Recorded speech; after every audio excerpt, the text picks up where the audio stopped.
আজকে দেখেন বলা হচ্ছে যে আমরাই সব করেছি, 18তে কিচ্ছু হয় নাই, 18-র সাথে নাকি 24-এর কোনো মিল নাই। কেউ কেউ বলছে, সবাই না। 18 সৃষ্টি না হলে 24 সৃষ্টি হতো না। 24 সালে নুরুল আব্দুল কি বলেছিল?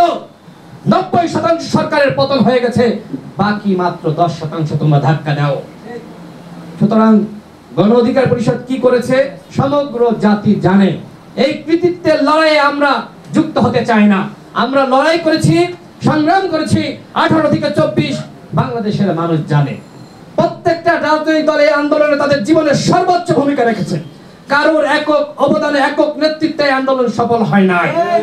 সুতরাং এই আন্দোলন আমার একার আন্দোলন, আমি নেতৃত্ব দিয়েছি।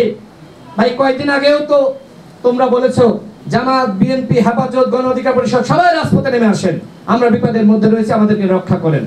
এখন তোমরা কেন রাজনৈতিক দলগুলোর নেতাদের নাম উচ্চারণ করে কেন তোমরা দলগুলোকে এইভাবে খাটো করছো, ছোট করছো? এখনো পর্যন্ত কি ফেসিবাদ পুরোপুরি বিদায় হয়েছে?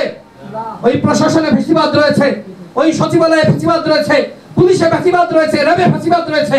তাদের বিদায় আমরা এখনো পর্যন্ত শেষ করতে পারলাম না। এখনো তোমরা বিরোধী দলের সমালোচনা করছো কেন? এই সমালোচনার সুযোগ নেবে শেখ হাসিনা। শেখ হাসিনা যেমন বলেছে না যে চালচালিয়া বাংলাদেশে চলে আসবে, সে দেশের কাছে আছে। যদি আমরা নিজেরা মারামারি করতে থাকি, সমালোচনায় মগ্ন থাকি, তাহলে শেখ হাসিনা আসলেই বাংলাদেশে ফিরে আসবে। শেখ হাসিনাকে বাংলাদেশে ফিরে আসতে দেওয়া যাবে না। শেখ হাসিনা যে অপরাধ করেছে সে এমনি এমনি ফিরে আসবে আমরা মেনে নিব? তাকে ওই ভারত থেকে গ্রেফতার করতে হবে। বন্দি চুক্তির বিনিময়ে ভারত থেকে গ্রেফতার করে তাকে বাংলাদেশে ফিরিয়ে আনতে হবে। আর আওয়ামী লীগকে আপনারা নিষিদ্ধ করবেন না কেন? গণহত্যার দায়ে ছাত্রলীগ, যুবলীগ, আওয়ামী লীগকে নিষিদ্ধ করতে হবে। আগামী নির্বাচনে আওয়ামী লীগ অংশ নিতে পারবে না, সেই ব্যবস্থা নিশ্চিত করতে হবে।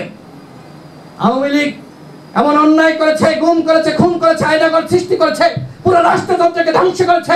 এরকম দল বাংলাদেশে রাজনীতি করুক, সেটি দেশের জনগণ চায় না। সুতরাং আওয়ামী লীগকে বাদ দিয়ে নির্বাচনের উদ্যোগ নিতে হবে। আপনারা ইতিমধ্যে দেখেছেন যে 40 দিন পার হয়েছে, এখনো পর্যন্ত প্রশাসন সংস্কার করা যায়নি, এখনো পর্যন্ত দোসরদেরকে বিদায় দেওয়া যায়নি।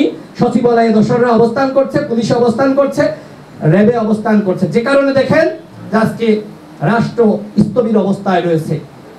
এই রাষ্ট্রকে সচল করতে হলে সকল রাজনৈতিক দলের সহযোগিতা দরকার, সবার সম্মিলিত প্রচেষ্টা দরকার।